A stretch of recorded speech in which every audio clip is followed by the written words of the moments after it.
Tiger শ্রফের বাগি 4 সিনেমাটিতে action ভরপুর ছিল,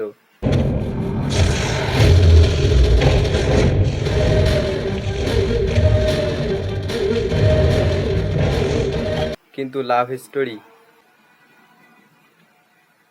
কত আর এরকম কাহিনী, একটু টুইস্ট ঢালুক। नेक्स्ट सैलरी आते ही तुम्हारी लाइफ में तुम्हें वापस मिल जाएगी। तब तक मेरा फोन रख लो, मैं अपना ई सिम डीएक्टिवेट कर दूंगा।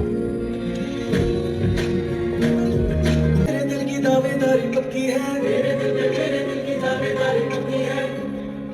तेरे दिल में मेरे दिल की दावेदार। অ্যাকশন ভাই ভরপুর ছিল, দেখতে পারেন, কিন্তু কাহিনীতে মজা পাবেন না।